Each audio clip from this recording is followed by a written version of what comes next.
Tuhan, pagi hari ini biar Engkau sendiri yang campur tangan, menguasai hati dan pikiran kami, sehingga kami mengerti apa yang Kau mau dalam hidup kami, sehingga sisa hidup kami hanya pingin nyenengin hati-Mu saja, dan Kau dapatin kami sampai garis akhir menjadi orang yang berkenan di hadapan-Mu dan menyenangkan hati-Mu. Setiap langkah kami Kau sertai, setiap apapun yang kami kerjakan Engkau campur tangan di dalamnya, dan sampai garis akhir kehidupan kami Engkau selalu bikin berhasil. Apa saja yang kami pegang, apa saja yang kami sentuh, dan nama-Mu dipermuliakan melalui hidup kami. Terima kasih buat pagi hari ini. Kami kembalikan segala hormat, pujian, pengagungan buat Raja kami yang memelih, dalam nama Yesus. Hari ini kita akan belajar.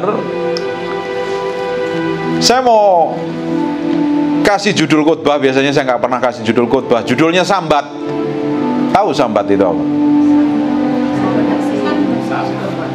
Sambat itu bahasa Jawa, isinya ngeluh, ngomel, gerutu terus-terusan, nggak pernah bersyukur, isinya komplain terus. Karena banyak orang Kristen sudah pegang janji Tuhan, banyak orang Kristen sudah percaya Tuhan, sudah beribadah dan melakukan banyak hal yang baik, tapi mulutnya isinya ngeluh terus. Anjingnya menggonggong ngeluh, ngelihat istrinya ngomel ngeluh, ngelihat suaminya main game terus ngeluh, diberkati juga ngeluh, nggak diberkati pun malah ngeluh. Jadi isinya sambat tok. Banyak orang di negara Konoha isinya ngeluh terus tanpa bersyukur. Dan kalau Bapak Ibu, kalau isi hidupmu isinya ngeluh toh, tanpa pernah bersyukur dengan segala sesuatu yang terjadi dalam hidupmu, ujung dari hidupmu akan babak belur. Bapak Ibu bisa tanya sama istri saya, selama kita menikah, tidak pernah keluar dari mulut saya itu kata keluhan. Tidak pernah ngeluh apapun saya. Saya mau jalanin apapun yang Tuhan percayakan dalam hidup saya jalani dengan bersyukur kok. Entah itu buruk, entah itu baik, tapi saya percaya Tuhan tetap menyediakan yang terbaik di ujung kehidupan saya. Amin. Hal yang sama juga yang terjadi dalam hidupmu. Karena kita berpikir perjalanan kekristenan kita akan baik-baik saja dan everything is okay, ternyata banyak gerunjalan, banyak jalan terjal, banyak masalah, banyak persoalan. Kalau kita tetap pegang janji Tuhan, kita akan didapatin finish well dan finish strong. Kalau kita memulainya dengan roh, kita akan mengakhirinya dengan roh. Kalau kita memulainya dengan sesuatu yang ilahi, kita akan mengakhirinya dengan didapati menjadi berkenan di hadapan Tuhan. Karena ujung dari pengejaran kekristenan kita kepada Tuhan hanya ingin didapatin berkenan dan menyenangkan hati Tuhan. Amin. Tapi banyak orang lupa dengan tujuan hidupnya, sehingga ketika menghadapi masa-masa sulit, isinya gerutu, ngomel dan ngeluh. Dia berpikir, kok nggak seperti yang aku harapkan, kok nggak seperti yang aku inginkan. Karena perjalanan kita bersama Tuhan itu ngikutin caranya Tuhan, ngikutin maunya Tuhan. Dan caranya Tuhan dan maunya Tuhan itu berbeda dengan mau kita dan kehendak kita loh. Berbeda, bertolak belakang bahkan. Tapi di balik semuanya itu yang kita nggak bisa melihat sesuatu yang ilahi, tapi Tuhan siapkan sesuatu yang ilahi dalam hidup kita. Sesuatu yang selalu baik, sesuatu yang sesuatu yang ilahi, yang powerful. Sampai kelibet-libet loh ngomong. Saya dalam hidup saya menikmati dengan segala sesuatu yang Tuhan kerjakan loh. Apapun itu namanya. Kalau Bapak Ibu bisa ngobrol dengan istri saya, tanya, apakah pernah saya ngomong nggak pernah punya uang? Selalu ada, dan selalu Tuhan siapkan. Karena banyak orang Kristen yang dikejar uang, dan ketika nggak pegang uang, mulai panik, stres, bingung, kacau dan berantakan. Ini mukanya pegang uang semuanya dan diberkatin semuanya. Amin. Sekalipun hari ini kadang nggak pegang uang, tapi di ujungnya Tuhan selalu bikin mujizat. Dan Tuhan tidak pernah bikin saya kekurangan. Tuhan selalu sediakan sesuatu yang terbaik dalam hidup saya. Kalau saya saja diberkati, pastinya Bapak Ibu yang dengerin apa yang saya khotbahkan, Bapak Ibu juga akan mengalami berkat yang sama. Kalau hari ini belum diberkati, lihat janji Tuhan, jangan lihat kenyataannya. Lihat realitanya, kamu lihat M-Banking nolmu gelinding semua loh. Tapi kamu lihat janji Tuhan bahwa setiap langkah, setiap apa yang kamu kerjakan, Tuhan akan buat berhasil. Bangsa-bangsa akan datang berduri memberkatin kamu. Apa saja yang dipegang tanganmu, disentuh oleh tanganmu, Tuhan akan buat berhasil. Amin. Jangan lihat realitanya. Banyak orang lihat realitanya stres, bingung, panik, kacau, sampai mengakhiri hidupnya. Kamu lihat realitanya suamimu yang belum berubah seperti Yesus, tapi kamu pegang janji Tuhan bahwa yang kamu perkatakan janji Tuhan, suamimu akan diubahkan Tuhan.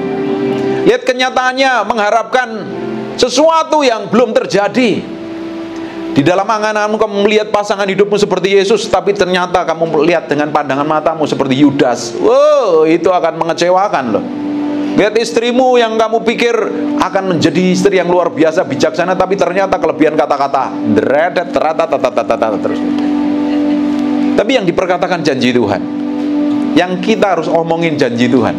Karena apapun yang kita katakan itu seperti benih ya. Apapun yang kita kerjakan, apapun yang kita lakukan itu seperti benih, kita tabur benih. Suatu hari akan balik kepada kita. Suatu hari kita akan tuai dari apa yang kita, apapun yang kita lakukan, apapun yang kita kerjakan itu akan berbalik kepada kita loh. Tidak ada satupun yang tersisa. Pasti balik sama kita. Jadi sekarang tergantung dari apa yang kamu mau perbuat, apa yang kamu katakan. Tergantung dari apa yang kamu mau kerjakan dan lakukan. Semuanya suatu hari engkau sendiri akan menikmatinya. Ingat baik-baik, caranya Tuhan itu berbeda dengan cara kita. Berapa banyak orang berdoa minta pertolongan Tuhan, tapi ternyata doamu gak langsung dijawab, tapi engkau dikoneksi dengan orang lain. Engkau dibawa dalam perjalanan hidup yang kok bertolak belakang, tapi di ujungnya Tuhan selalu menyediakan yang terbaik dalam hidupmu. Amin. Coba sekarang buka di Keluaran pasal yang kedua ayat 23 sampai 25. Lama sesudah itu matilah Raja Mesir. Tetapi orang Israel masih mengeluh karena perbudakan. Isinya kan ngeluh terus karena perbudakan. Dan mereka berseru-seru sehingga teriakan mereka minta tolong karena perbudakan itu sampai kepada Allah. Dia minta pertolongan Tuhan, dan pertolongan apa yang dikatakan, apa yang didoakan oleh orang Israel itu didengar Tuhan. Hal yang sama juga terjadi dalam hidupmu. Apapun yang Bapak Ibu hari ini doakan, apa yang Bapak Ibu hari ini gumulkan, apa yang jadi keinginan hatimu, serahkan sama Tuhan. Karena setiap doamu pasti didengar Tuhan. Apalagi kalau doa orang benar, begitu besar kuasanya, begitu powerful. Apalagi kalau hati kita nempelnya sama Tuhan. Kamu mengharapkan apa? Tuhan juga pasti dengar kok itu.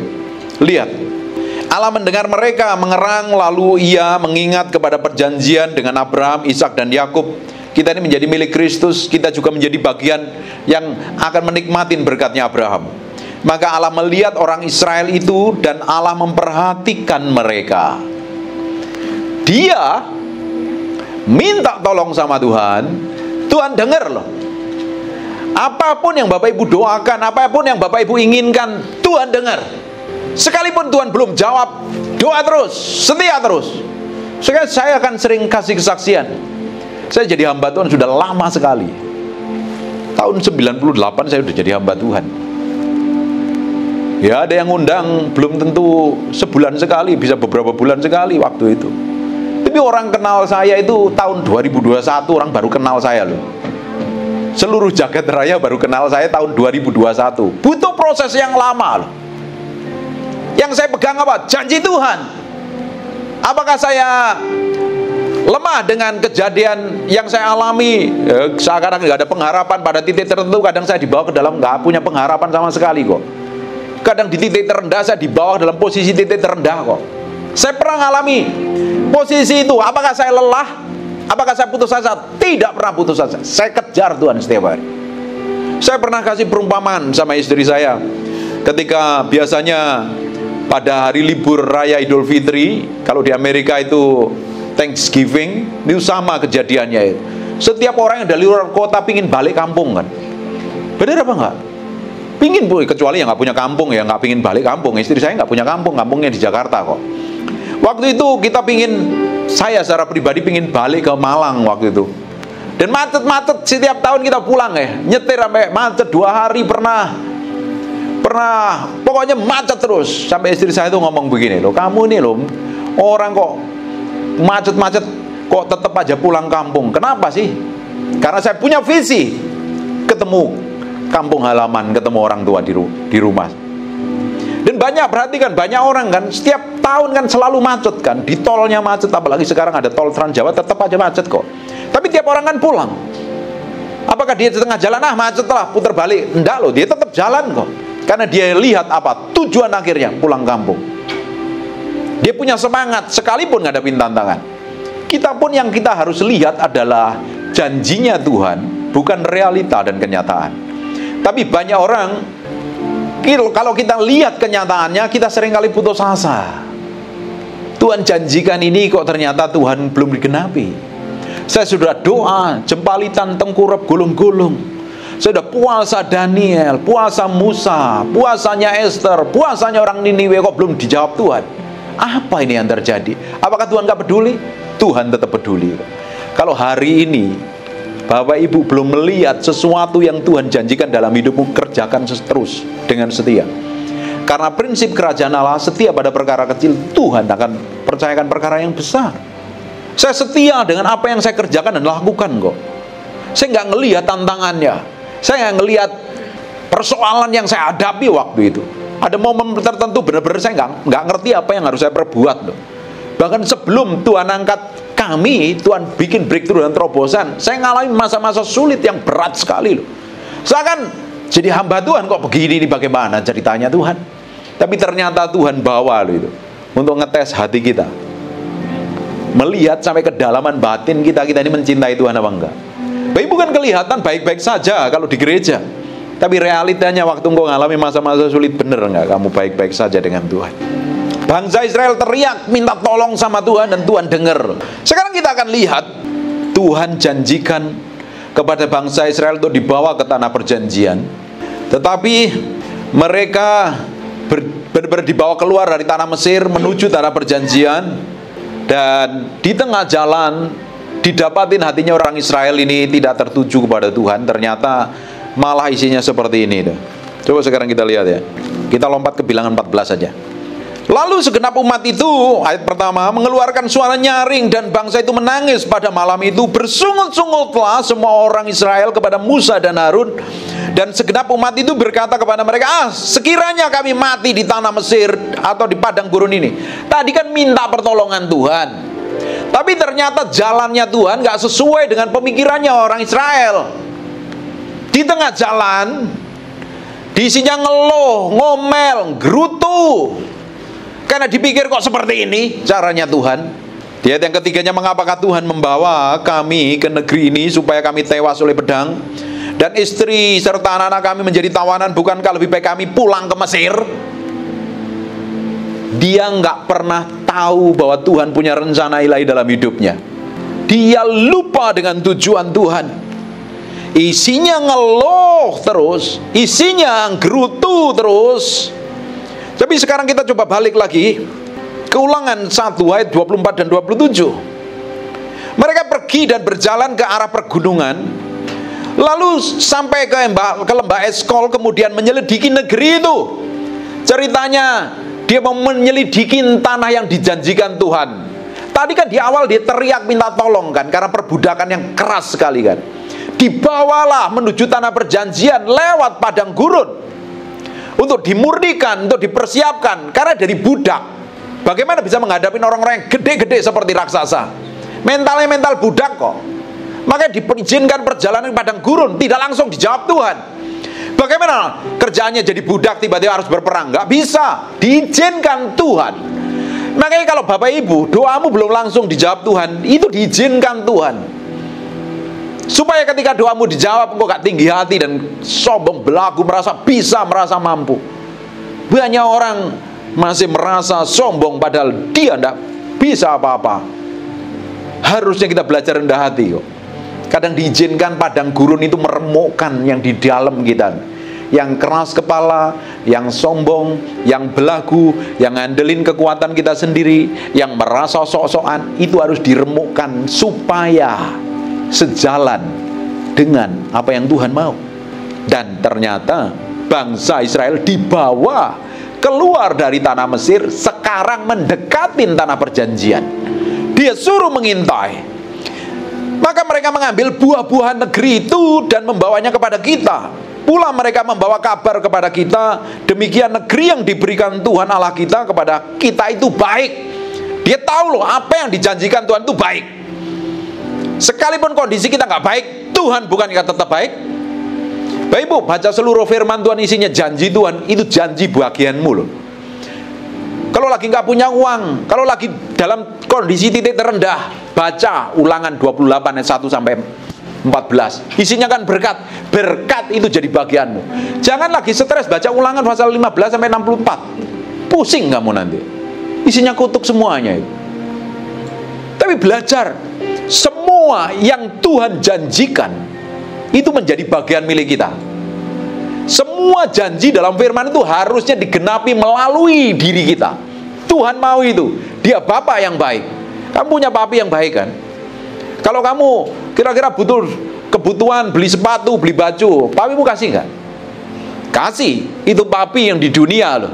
Bukankah ada ayat berkata, kalau anak minta roti, nggak mungkin kan direbusin batu? Dikasih roti kan? Minta ikan, nggak mungkin dikasih ular kobra disuruh rebus, nggak mungkin. Apalagi Bapa kita di surga, Dia mau kita menerima semua yang Tuhan janjikan. Sekali Tuhan berjanji, Dia pasti genapin. Yang jadi masalahnya seringkali di tengah jalan kita ini melintir hati kita ini. Hati kita ini berbelok jauh dari hadapan Tuhan. Karena apa? Ngikutin keinginan daging, melihat realita dan kenyataannya. Bangsa ini secara kasat mata dia melihat buah-buahnya luar biasa. Terus kita lihat lanjut lagi. Negeri yang diberikan Tuhan Allah kita kepada kita itu baik, tetapi kamu tidak mau berjalan ke sana. Kamu menentang titah Tuhan Allahmu, kamu menggerutu, ngeluh lagi dalam kemahmu serta berkata karena Tuhan membenci kita. Loh, siapa ini? Idenya siapa? Loh, banyak orang kepahitan dengan Tuhan loh, karena divonis sakit, terus belum disembuhkan, dia benci sama Tuhan. Kita punya hak apa komplain sama Tuhan? Apalagi sampai kesel, sakit hati, kepahitan sama Tuhan. Konyol itu namanya. Tuhan tetap baik kok. Justru dengan semua kejadian, sekalipun itu tidak enak, belajar memberi diri sepenuhnya di hadapan Tuhan. Do not complain. Senyum dan berbahagia. Aku bernyanyi bahagia, memuji Yesus selamanya. Aku bernyanyi bahagia, memuji Yesus selamanya. Berbahagia aja, enjoy aja, nikmati hidupmu dengan bahagia. Ngapain meski bingung, panik? Kan banyak orang ini mukanya kayaknya khawatir dengan apa yang terjadi di masa depan ini. Dengerin baik-baik. Yang menjadi garansi, menjadi jaminannya masa depan kita adalah semua perbuatan baik Tuhan, pertolongan Tuhan, mujizat Tuhan yang pernah Tuhan lakukan di masa lalu. Di masa depan Dia akan lakukan double porsi. Itu yang menjadi jaminan hidup kita. Ngapain lagi kita bingung? Ngapain lagi kita pusing? Kalau dulu kita pernah kena COVID, kita pernah kena COVID, Tuhan sembuhkan kok. Masa di masa depan kita nggak berikan umur panjang sih? Makanya jaga pola makanmu, jaga kesehatanmu, jangan sembrono. Ada bagian yang kita harus kerjakan dan ada bagian Tuhan yang Tuhan kan kerjakan, bukan malah sembarangan dan sembrono. Isinya orang ini sekalipun sudah melihat tanah perjanjian itu menggerutu karena Tuhan membenci kita, baik kepahitan sama Tuhan. Konyol ini orang. Maka Ia membawa kita keluar dari tanah Mesir untuk menyerahkan kita ke dalam tangan orang Amoriun supaya dimusnahkan. Bayangin ya, dari perbudakan dibawa ke tanah perjanjian. Masa diserahin, pikiran mereka diserahkan kepada orang Amori untuk dimusnahkan? Berapa banyak kita mengerti bahwa sebelum kita bertobat, Yesus rela mati di kayu salib buat kita. Sebelum kita bertobat, waktu kita masih bejat. Nah sekarang Bapak Ibu menjadi orang yang baik, beribadah, nyembah Tuhan, suka memberi, suka menabur, suka menabung juga. Terus menjadi anak Tuhan yang baik-baik. Kira-kira apakah Tuhan gak tambah sayang? Jadi jangan pernah berpikir bahwa Tuhan itu jahat loh dalam hidupmu loh. Semua diizinkan Tuhan untuk membentuk hatimu, merubahnya menjadi serupa segambar dengan Tuhan, sekalipun tidak enak rasanya. Amin. Sekarang kita lompat di Bilangan pasal yang ke-13. Bilangan pasal yang ke-13 ayat 25 dan 27. Sudah lewat 40 hari pulanglah mereka dari pengintaian negeri itu, dan langsung datang kepada Musa, Harun dan segenap umat Israel di Kades, di padang gurun Paran. Mereka membawa pulang kabar kepada keduanya dan kepada segenap umat itu, dan memperlihatkan kepada sekaliannya hasil negeri itu. Mereka menceritakan kepadanya, kami sudah masuk ke negeri kemana kau suruh kami, dan memang negeri itu berlimpah-limpah susu dan madunya, dan inilah hasilnya. Dengerin. Dulu sebelum kita bertobat, Tuhan rela mati di kayu salib menebus kita. Dan kita setelah ikut Tuhan, Tuhan mau kita selama tinggal di bumi menikmatin semua yang Tuhan janjikan. Supaya apa? Hidupmu mencerminkan kemuliaan Tuhan, jadi berkat buat orang lain. Amin. Kalau hari ini kerjaannya ribut dengan orang, konflik dengan orang, perlu bertobat dan berubah, karena kita dipanggil untuk jadi berkat buat orang lain. Tuhan panggil bangsa Israel keluar dari tanah Mesir menuju tanah perjanjian, supaya dia menikmatin semua yang Tuhan janjikan loh. Sekarang kita akan lompat lagi, hari ini banyak baca ayat ya. Di Bilangan pasal yang ke-14, sudah melihat tanah itu baik, penuh susu dan madu, buahnya gede-gede. Di ayat yang pertama, Bilangan 14, lalu segenap umat itu mengeluarkan suara nyaring, dan bangsa itu menangis pada malam itu. Konyol nggak? Berapa banyak orang yang mengalami banyak hal, nangis jerit-jeritan. Saya itu tiap hari ngonselingin orang. Ada orang yang suaminya kedapatan selingkuh, dia nangis, jerit-jerit, teriak-teriak sampai kepahitan sama Tuhan. Konyol nggak? Karena apa? Ngikuti ego dan hawa nafsunya. Memang tidak mudah menghadapi kejadian seperti itu. Tapi yang kita lihat kan, kita lihat janji Tuhan kan, lihat kenyataannya kan banyak orang kecewa. Kenapa sih banyak orang kecewa dan kepahitan dalam kehidupannya? Karena melihat dengan mata kepalanya apa yang dijalani tidak sesuai dengan keinginannya. Di ujungnya kecewa dan kepahitan. Kenapa kita kecewa sama orang lain? Kita mengharapkan orang lain itu melakukan seperti yang kita mau, ternyata mereka melakukan yang berbeda dan bertolak belakang dengan kita. Ujungnya kita kecewa. Benar apa enggak? Kata kecewa itu seperti umpan dalam bahasa aslinya. Kalau kita makan kecewa, sebenarnya kita sudah telan umpan. Kalau kena pancing, bisa berontak, tapi di ujungnya akan diseret, dan ujungnya akan menghancurkan hidup kita. Sudah melihat janji Tuhan, sudah melihat perbuatan Tuhan yang baik, tapi isinya ngomel, ngeluh, gerutu terus. Hati-hati dengan apa yang kamu katakan, apa yang kamu perbuat. Hari ini belajar pakai mulut ini jadi berkat. Coba tabur kanan kirinya senyum. Kamu tahu apa kira-kira? Lebih seneng ngelihat, Pak, lebih seneng ngelihat istrimu tersenyum atau cerewet? Tersenyum. Tapi kita kadang, mulut kita kadang ngomongnya tajam dan nyakitin. Dan kita kadang lebih suka pakai muka beringas, kejam, sadis. Coba nanti kalau marah kamu pakai handphonemu selfie atau bawa cermin ngaca, itu cantik apa jelek ya? Kita mau belajar bersyukur dalam situasi dan kondisi apapun, sekalipun hal itu pahit loh. Bangsa Israel melihat realitanya, tanah itu bersusu dan madunya, tapi penduduknya gede-gede, harus dihadapi. Tuhan janjikan semuanya dalam firman ini menjadi bagian milik kita. Tapi dalam prosesnya sampai janji itu tergenapi dalam kehidupan kita, ada bagian yang harus kita lakukan. Jalan seperti yang Tuhan mau, menaklukkan diri kita sepenuhnya. Amin. Diberkati Bang ini. Senyum dulu kanan kiri. Lalu segenap umat itu mengeluarkan suara nyaring, bangsa itu menangis pada malam itu. Bersungut-sungutlah semua orang Israel kepada Musa dan Harun, Dan segenap umat itu berkata kepada mereka, sekiranya kami mati di tanah Mesir atau padang gurun ini, mengapakah Tuhan membawa kami ke negeri ini supaya kami tewas oleh pedang dan istri serta anak kami menjadi tawanan? Bukankah baik kami pulang ke Mesir? Sekarang kita akan lihat di Bilangan pasal yang ke-11 ayat 4 dan 6. 1 Korintus pasal 10 jelaskan seperti ini loh. Perjalanan bangsa Israel dari Mesir ke padang gurun menuju tanah perjanjian itu sebagai peringatan untuk orang-orang yang orang-orang yang hidup di akhir zaman ini. Nanti baca Bilangan 11 ayat 4 dan 6. Orang-orang yang kudus, suci, tak bercacat celah, yang ada di orang-orang apa? Kurang kencang. Orang-orang. Loh kok kamu ini bisa ngomong apa enggak? Coba. Orang-orang bajingan. Kurang kencang orang-orang bajingan.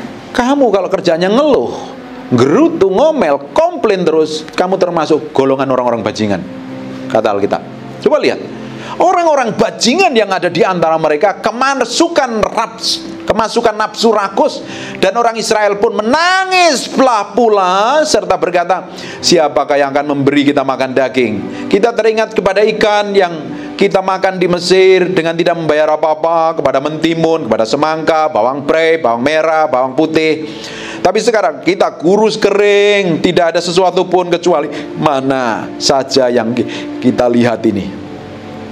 Ngomel terus, ingat masa lalu terus. Kita dulu membanggakan masa lalu.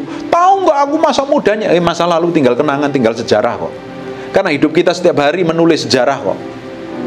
Kalau saya ngobrol dengan orang-orang yang sudah lanjut usia umur 80-90 tahun, dia selalu membanggakan masa lalu. Aku tuh begini, hidup bukan untuk masa lalu, hidup untuk masa depan. Masa lalu tinggal sejarah dan kenangan. Tapi yang jadi masalahnya, orang lebih suka melihat masa lalu daripada melihat masa depan.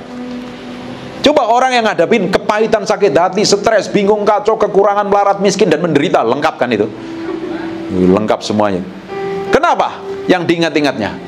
Karena yang diingat-ingat masa lalu, makanya pikirannya jelek, mulutnya jahat, kelakuannya busuk. Orang yang masih terpikat dengan masa lalu akan mudah jatuh dalam dosa. Makanya tadi kan saya ngomong, kita memulainya dengan roh, harus mengakhirinya dengan roh. Jangan memulai dengan roh, mengakhirinya dengan daging. Kita sudah berjalan bersama Tuhan, kita akhirin seluruh kehidupan kita ini berjalan bersama Tuhan sampai didapati menjadi orang yang berkenan di hadapan Tuhan. Amin. Masih ingat di Mesir dapat semangka, bawang prei, bawang merah, bawang putih. Untung aku gak suka bawang-bawangan. Diingat-ingat terus.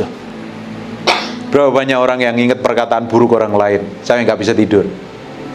Pernah nggak? Nggak ada ya. Sekalian ini kudus, suci, tak bercacat celah semua. Kadang kita dengar perkataan buruk orang lain, namanya kita nggak bisa tidur, kepikiran loh. Ngapain perkataan orang buruk didengerin?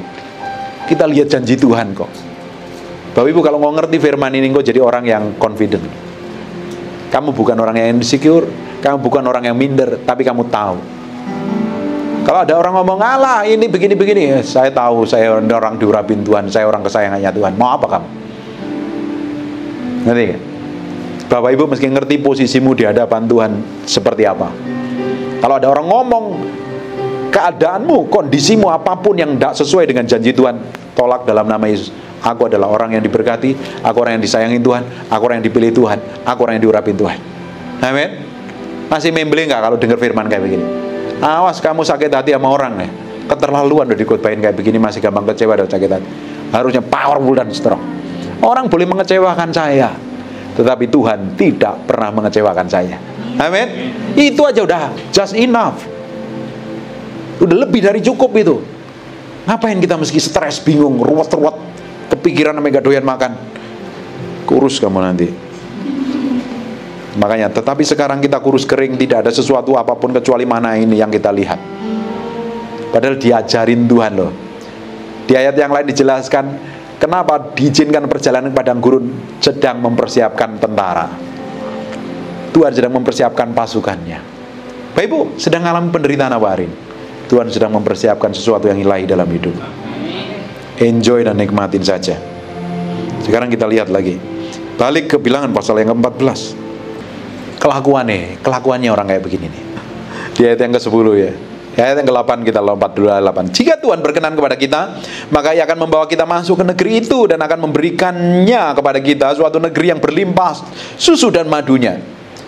Hanya jangan memberontak kepada Tuhan. Ini ada Kaleb dan Yosua yang ngomong karena mengcounter perkataan 10 pengintai, tapi 2 orang ini ngomong yang baik-baik. Hanya jangan memberontak kepada Tuhan, janganlah takut kepada bangsa negeri itu, sebab mereka akan kita telan habis. Yang melindungi mereka sudah meninggalkan mereka, sedang Tuhan menyertai kita. Jangan takut kepada mereka. Lihat, padahal tinggal nyebrang toh, dia masuk tanah perjanjian. Seringkali kita ini nggak nyampe destinasi Tuhan di ujungnya karena kita nggak nurut sama Tuhan. Harusnya di detik-detik terakhir, sekalipun itu masa yang berat, tetap kejar Tuhan dan cintai Tuhan. Amin. Lalu segenap umat itu mengancam hendak melontari kedua orang itu dengan batu. Keren nggak ini? Dilompari dengan batu loh. Tapi lihat, tetapi tampaklah kemuliaan Tuhan di kemah pertemuan kepada semua orang Israel. Diproteksi Tuhan, dijagain Tuhan. Ini kejadian yang sama seperti yang dialami oleh Daud di 1 Samuel pasal yang ke-30 ayat yang ke-6. Daud sangat terjepit. Kenapa kok Daud sangat terjepit? Karena setelah dia perang, waktu di Ziklag, semua dijarah oleh orang Amalek. Kenapa yang terjadi? Karena rakyat mengatakan hendak melempari dia dengan batu. Mau dilempari dengan batu. Seluruh rakyat itu telah pedih hati masing-masing karena anaknya laki-laki dan perempuan. Dijarah semuanya. Tapi Daud menguatkan kepercayaannya kepada Tuhan dan Allahnya. Bayangin, tadi tinggal nyebrang masuk tanah perjanjian. Ini detik-detik terakhir loh. Nanti Bapak Ibu baca pasal selanjutnya ya. Di 1 Samuel itu Saul mati dan beberapa hari kemudian Daud benar-benar digenapi menjadi raja. Ada detik-detik tertentu, titik terendah yang diizinkan dalam hidup kita ini. Serasa itu jalannya buntu, kepentok-pentok. Pernah ngalami nggak ya? Saya sering ngalamin. Dan ternyata di balik semuanya itu, tiba-tiba Tuhan bikin breakthrough dan terobosan. Selama sikapmu benar, Tuhan akan bikin double porsi. Tapi biasanya di detik-detik terakhir tadi itu kita sukanya ngeluh, ngomel dan menggerutu. Kok begini? Kok begitu? Ngapain begini? Tuhan gimana? Kapan terjadi breakthrough-nya? Tuhan kapan Tuhan? Why God why? When God when? Hati-hati dengan apa yang kamu katakan. Ujungnya engkau akan terima sesuatu yang mengerikan kalau engkau nggak bertobat sungguh-sungguh di hadapan Tuhan. Sekarang di ayat yang ke-14, Bilangan 14 ayat 28 kita buka. Katakanlah kepada mereka, demi aku yang hidup, demikianlah firman Tuhan, bahwasanya seperti yang kamu katakan di hadapanku, demikianlah akan kulakukan kepadamu. Kamu mau bikin ngomong apa? Mau ngomong baik, Tuhan akan lakukan baik. Baca nih ayat ini. Coba diulang bareng-bareng. Tuh, 2, 3. Demi aku yang hidup, demikianlah firman Tuhan, bahwasanya seperti yang kamu katakan di hadapanku, demikianlah akan kulakukan kepadamu. Cabut semua perkataan burukmu pada siapapun, terutama ini suami istri itu. Ribut suami istri di bawah nenek moyangnya, keluarganya itu ngapain itu? Nggak ada di sini ya. Dasar orang tuamu begitu, nenek moyangmu, keturunanmu, apa hubungannya? Ribut berdua, selesaikan berdua. Gak ada hubungannya dengan keluarga. Amin. Hati-hati ngomong buruk, ngomong jelek, apapun itu namanya. Dengerin baik-baik. Lidah bibir kita ini harus memperkatakan janji Tuhan. Jadi berkat, ngomong firman Tuhan. Sekalipun kondisimu buruk, kamu lihat perkatakan janji Tuhan. Sekalipun suamimu kelakuannya nyeleneh-nyeleneh, diomongin janji Tuhan, suamiku jadi orang yang baik, bertobat, cinta Tuhan. Kamu ngomongin tentang masa depanmu, masa depanku penuh pengharapan, aku jadi berkat bagi banyak orang. Orang yang bersinggungan dengan hidupmu dijamah Tuhan, dipulihkan Tuhan. Dan apa saja yang dikerjakan lewat tanganku, Tuhan akan berkati. Tuhan akan angkat aku, Tuhan akan promosikan. Yang diperkatakan janji Tuhan. Makanya tidak heran Filipi 4:8, pikirkanlah semua yang baik, sedap didengar, patut dipuji, sebut kebajikan. Suruh mikirin itu. Supaya apa? Sejalan dengan firman hidup kita. nggak gerutu, nggak ngomel, ngeluh. Jalan bawa mobil, jalan macet, sambat. Makan di restoran, pelayannya lama, nyedianya sambat, ngeluh. Gaji belum ditransfer, ngeluh. Isi bensin, ngantri, ngeluh. Pesen Gojek, nggak datang-datang, ngeluh. Kucing lewat, ngeluh. Ada nyamuk di kamar, ngeluh. Tentara lagi. Tetangga beli mobil, ngeluh. Stoplah komplain kayak begitu. Hati-hati dengan mulut kita, karena apa yang kita katakan itu yang Tuhan akan kerjakan. Jadi sebenarnya mulut kita itu penuh power nggak? Karena apa yang kita katakan Tuhan akan kerjakan loh. Kalau kita ngomong yang baik, kita doain terjadi kesembuhan, terjadi pemulihan beneran. Mulutmu penuh kuasa Bang. Alkitab katakan hidup dan mati dikuasain lidah. Siapa menggemakannya kan makan buahnya kok. Amsal katakan seperti itu. Jadi hati-hati dengan apa yang Bapak Ibu katakan hari ini.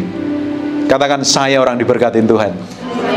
Saya akan finish well, finish strong, didapati berkenan di hadapan Tuhan. Saya tidak jatuh dalam dosa. Saya hidup kudus, jadi berkat. Amin. Jadi nggak ada ceritanya Kristen membeli ngeluh, ngomel-ngomel loh ya. Sekalipun kejadian buruk, jelek terjadi dalam hidupmu, kamu akan tetap tersenyum. Aku bernyanyi bahagia, memuji Yesus selamanya. Ku berbahagia, yakin teguh, Yesus abadi kepunyaanku. Aku warisnya, ku ditebus ciptaan baru, Roh Kudus. Aku bernyanyi bahagia. Aku bernyanyi bahagia, memuji Yesus selamanya. Aku bernyanyi bahagia, memuji Yesus selamanya. Bapak Ibu, apa yang terjadi terhadap orang Israel ini ketika dia isinya ngeluh, gerutu dan ngomel, akhirnya mereka mati di padang gurun. Mayatnya berantaran di padang gurun sampai dihabisin, kecuali Kaleb dan Yosua dan generasi yang di bawah 20 tahun. Tuhan murka sekali, Tuhan marah. Jangan dikira Tuhan itu baik, tetap baik. Memang dia tetap baik, tapi dia punya sisi yang tegas, yang kekudusannya nggak bisa dilanggar lagi. Bahkan pemimpinnya Musa dan Harun bikin kesalahan yang fatal, nggak menghormatin kekudusan Tuhan. Disuruh tuding bukit batu itu supaya keluar air, tapi karena kesel melihat kelakuannya orang isinya ngeluh, ngomel, dan gerutu, dipukul. Dan Tuhan ngomong, kamu tidak akan masuk tanah perjanjian, mati juga. Sebelum masuk tanah perjanjian, ada sisi Tuhan yang kita harus respect dan hormat. Dia raja segala raja. Jangan dipikir Tuhan baik tok, mengasihi dan mengampuni. Selama kasih karunia tersedia, Bapak Ibu bisa bertobat dan berbalik. Tapi kalau sudah selesai, telat dan terlambat. Makanya selama Bapak Ibu dengar firman ini, mesti belajar berubah menjadi serupa segambar dengan Tuhan. Jangan sampai waktunya terlambat. Bangsa Israel ini akhirnya binasa di padang gurun, nggak masuk benar-benar tanah perjanjian. Perkataanmu hari ini akan menentukan masa depanmu. Katakan, perkataan saya menentukan masa depan saya. Amin. Kamu mau ngomong apa hari ini? Mau ngomong janji Tuhan atau ngeluh, ngomel, gerutu? Atau mau jerat-jerit kayak orang gak kenal Tuhan? isinya komplain terus sakit hati sama Tuhan. Punya hak apa kita sakit hati sama Tuhan? Wong Tuhan baiknya luar biasa kok. Dan saya percaya kita akan menikmatin semua yang Tuhan janjikan, dan mulut kita akan ngomong yang manis nih. Ibu-ibu engkau akan ngomong mesra sama suamimu. Suami katakan amin gitu. Amin. Para istri akan ngomong manis dan mesra sama suaminya. Suaminya ngomong amin yang kencang. Suruh amin, lemes banget, belum makan ini. Para suami juga perkataannya membangun, nggak ngomel-ngomel, nggak ngomong keras lagi, kita ngomong yang mesra. Istri katakan amin. Hidupmu akan berubah, perkataanmu akan berubah, masa depanmu akan berubah, dan tentunya nama Tuhan akan dipermuliakan. Bapak Ibu, jangan pernah keluar kata-kata buruk, kata-kata jelek dari lidah bibir kita. Karena perkataan itu punya power dan otoritas. Orang tua saya ajarin baik sekali dari sejak kecil. Saya dari kecil tidak pernah ngomong kasar, ngata-ngatain orang dengan apa itu, orang Jawa itu bilang pisuan, apa itu, umpatan, kata-kata kasar itu dilarang keras. Ngomong yang kotor-kotor dilarang keras sama orang tua saya. Dan ternyata di balik semuanya itu Tuhan persiapkan saya untuk jadi seorang pengkhotbah, ngajarin Bapak Ibu firman. Hari ini belajar nih, memulai start yang baru, mengomong tentang janji Tuhan, ngomong tentang kebaikan dan kemurahan Tuhan. Karena apa yang kita katakan Tuhan akan kerjakan. Amin. Engkau akan melihat loh sepanjang hidupmu jadi berkat. Kamu ingin punya pasangan yang takut akan Tuhan kan? Pingin kan? Udah nikah belum? Kamu doain setiap hari, Tuhan aku dapat suami yang ganteng, gagah, tinggi, putih, kaya, takut akan Tuhan. Benar-benar lengkap. Yang lengkap, nanti kalau kurang sesuatu nanti kamu akan kekurangan sesuatu nanti. Ngomongin yang baik. Anak-anak mulai diperkatakan, orang-orang tua anak-anakmu diperkatakan kamu akan dapat pasangan hidup yang takut akan Tuhan. Doain mulai sekarang. Pak, anak saya baru umur 5 bulan kok. Doain. Karena kamu doain sekarang, kamu sebenarnya kamu sedang mendoakan calon mantumu nanti. Amin. Doain anak-anak itu, jangan diomel-omelin terus aja. Bludrek nanti anak-anakmu diomelin terus aja, dikata-katain jelek terus. Belajar diomongin yang baik. Kamu jadi anak yang sukses, kamu punya istri yang cantik, takut akan Tuhan, menarik, jadi berkat, keluarga harmonis, diperkatakan yang baik. Stop komplain sekarang. Kalau kejadian buruk apapun langsung senyum saja. Thank you Tuhan, Engkau urusin hatiku. Kalau ngalami kejadian buruk, kejadian jelek, Bapak Ibu mesti ngomong apa? Bilang thank you. Thank you Tuhan, bilang. Terima kasih Tuhan. Kok susah angel banget ya dijak ngomong ya. Katakan terima kasih Tuhan. Semua kejadian dalam hidupku mendatangkan kebaikan.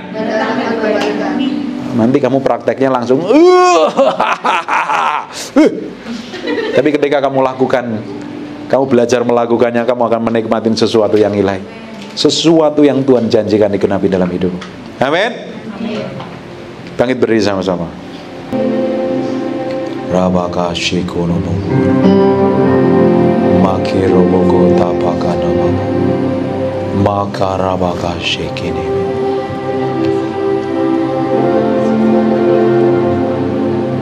Tuhan, siang hari ini urusin hati umatmu.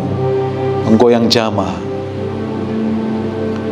Engkau yang sentuh dengan hadiratmu Tuhan.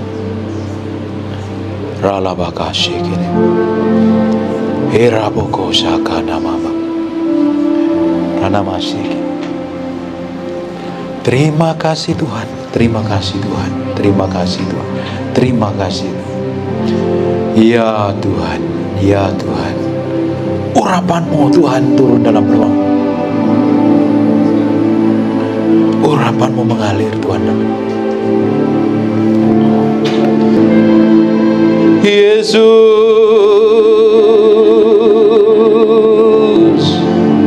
oh Yesus,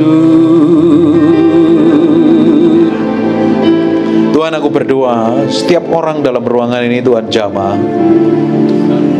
Tuhan sendiri bekerja dengan cara-Mu yang ajaib. Urapi, berikan kemampuan berjalan dalam kesucian, berjalan dalam kekudusan, berjalan dalam kemurnian, menyenangkan hati-Mu. Tuhan, kami materikan firman-Mu dengan darah anak domba. Firman ini nempel dalam hati kami berhari-hari, berminggu-minggu, berbulan-bulan. Firman ini jadi kehidupan, dan kami berdoa setiap orang dalam ruangan ini diberkatin Tuhan, disertain Tuhan, diproteksi Tuhan, dijagain Tuhan. Apa saja yang dikerjakan tangan-Mu, Tuhan akan buat berhasil. Dalam nama Yesus terima berkat ini. Dalam nama Yesus, haleluya. And God bless you.